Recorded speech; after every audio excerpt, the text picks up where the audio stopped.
Welcome to this portion of Vocal Point. I'm Jerry Newcombe, and right now our guest is Dr. Judith Reisman, who is a noted author and also professor.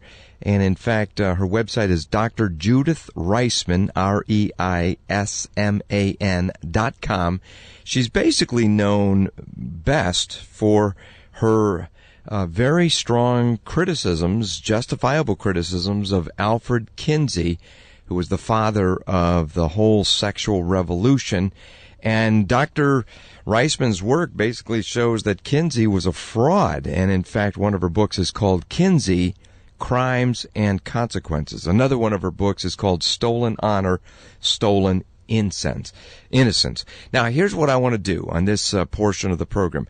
I really want to talk about this recent phenomenon where you have all these powerful men who've been accused of sexual scandals, and there's so many accusers coming out of the woodworks, and we're seeing, wow, how the mighty have fallen. But here's my question for you, Dr. Reisman, because I know you know this stuff so well.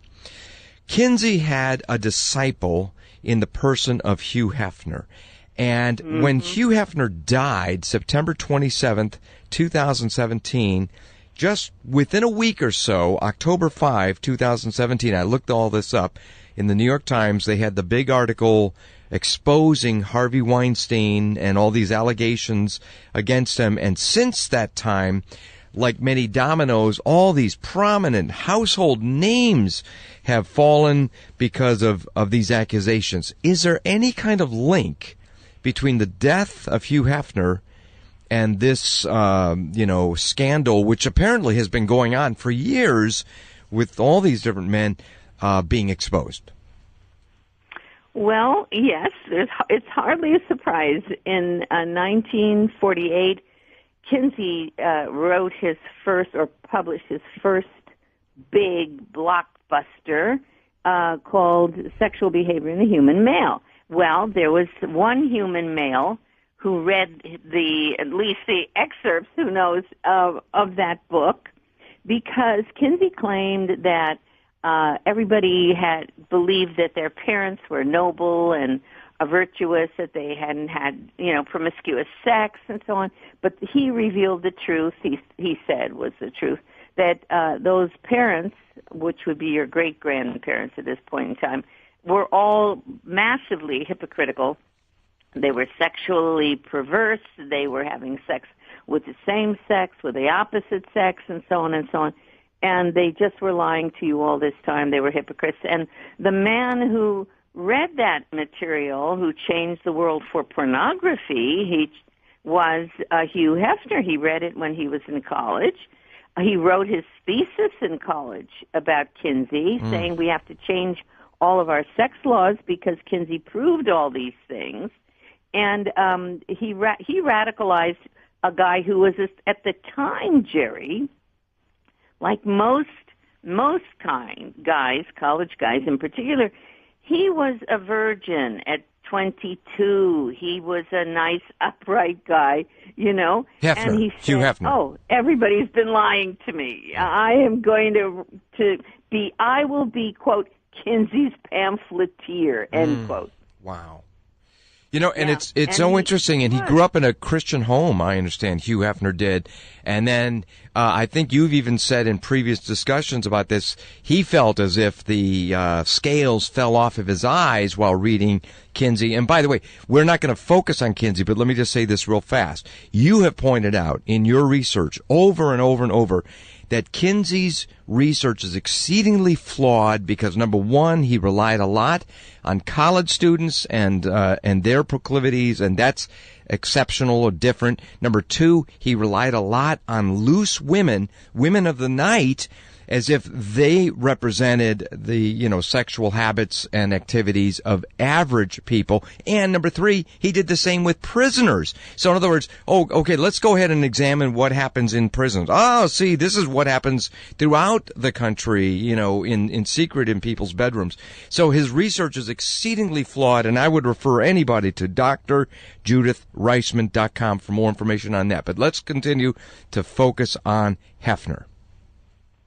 Yes, because understand, he said also, Kinsey said, he had 1,400 sex offenders, and of those, lots had offended against children. By the way, he didn't have too many college guys, you know. Oh, okay. And so Kinsey then said all these things. Heffy believed those things. And so it was not surprising that from the very beginning, when he started his pamphleteering, which was Playboy magazine, in 1953, December 1953 was the first issue. When he started that, he focused on all kinds of areas that were important to Kinsey. They became important to him, and one of those areas, of course, was child-adult sex. He started promoting child-adult sex in the 1950s, Hefner did, because Kinsey, of course, had been pushing child-adult sex himself. So did our boy. And look, most of your guys, you know, those fellows who directed those films, those fellows who produced those films, those fellows who acted in those films, and the women who acted in the films, everybody really was influenced by Kinsey in those years, and it spread, of course.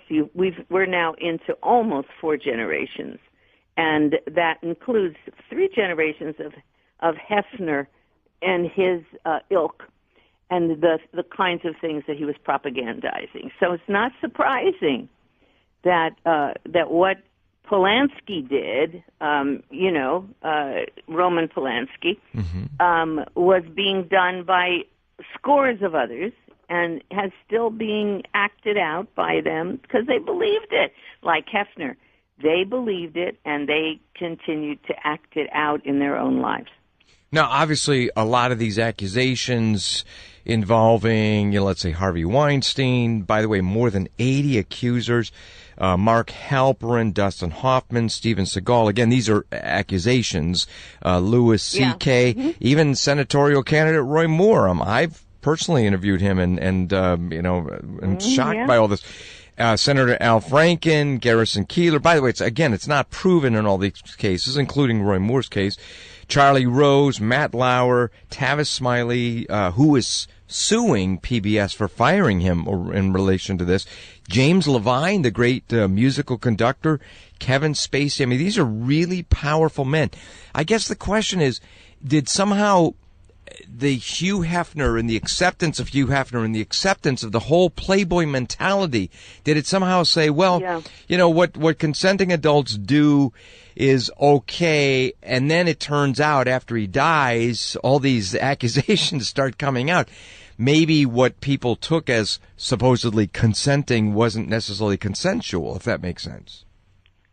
Yeah, sure, but these women, you see, who are lodging the complaints, like Meryl Streep, the rest of these folks, it's fascinating.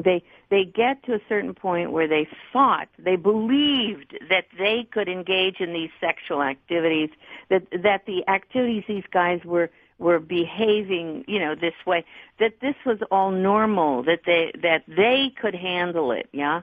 A lot of these women made their way up the ladder, improperly, one might say, because they also believed in the Hefner claims. Anything goes. Push came to push came to shove, this sexual revolution has not been good for us, Jerry. Amen. People are hurting badly. Really badly. Not badly enough, though, so that recently there's a film that's being produced that's going to supposedly win awards, Call Me By Your Name, which involves an adult man sexually assaulting a younger guy, a teenager.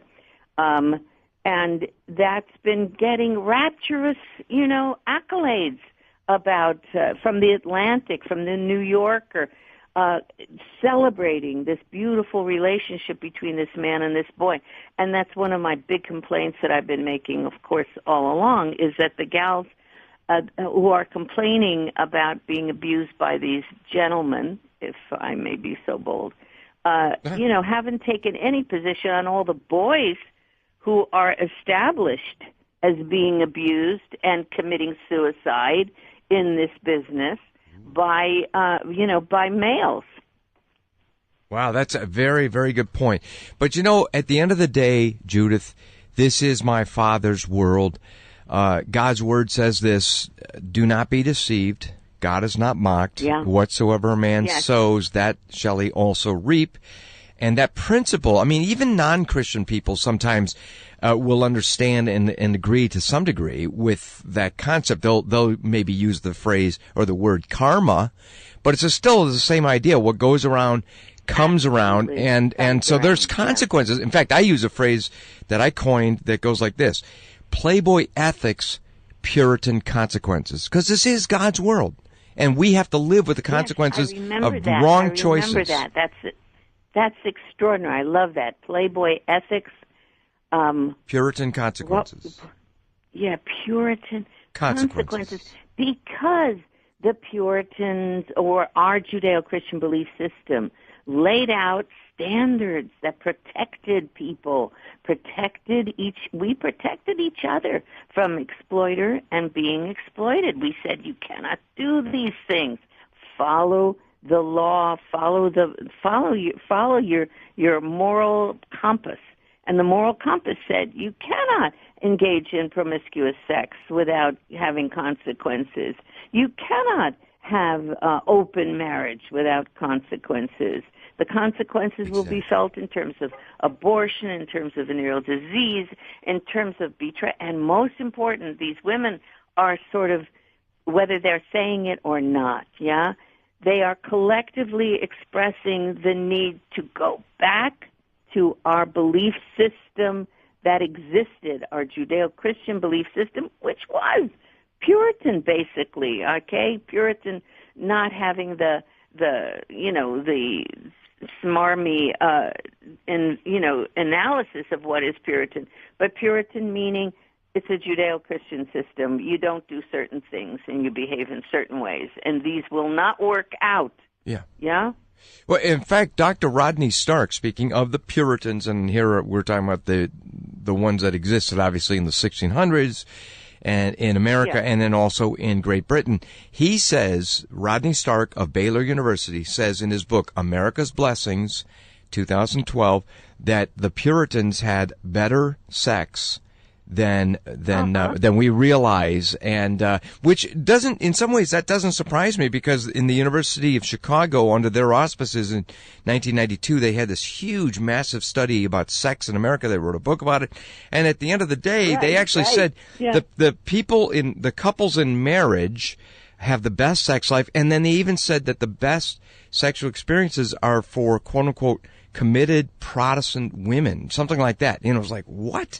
I mean, I couldn't believe it, but it made sense in terms of the surveys. It's like God's rules work, follow it and you'll be happy. But absolutely, Jerry, that study was very important because it disproved really everything myths that Kinsey had said. He had been trying to say the most important thing he wanted to do was to destroy the Judeo-Christian belief system. Wow. Now, that's what he said. That was his aim, and he pretty much did it, which is why we have the broken bodies and hearts and souls all over the nation and all over the world, by the way. Yeah. Got people who commit themselves to each other, people who are chaste, before they get married. You can trust that your husband or your wife has not been with other people. That means they are not carrying a venereal disease. You can trust what they tell you. They are experiencing their first love with you. Now that indeed was what was going on. Even Hefner had his first relationship was with his fiancée, and that was only after he read Kinsey and he decided he could do it. I mean, people were living that way in the United States during our heyday when we won World War II. Mm-hmm. Come on. The greatest generation, remember? Mm-hmm. And nobody was shooting anybody. We didn't have these mass shootings. I remember talking to Justice Glee. He said he used to carry his rifle, with him on the tram, to school. To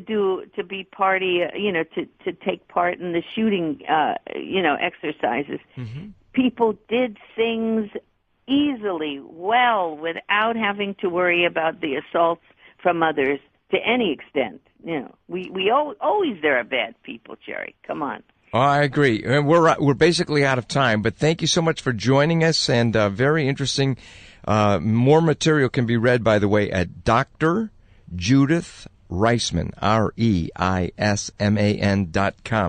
Dr. Reisman, thanks so much for being with us. All the best. Thank you, Jerry.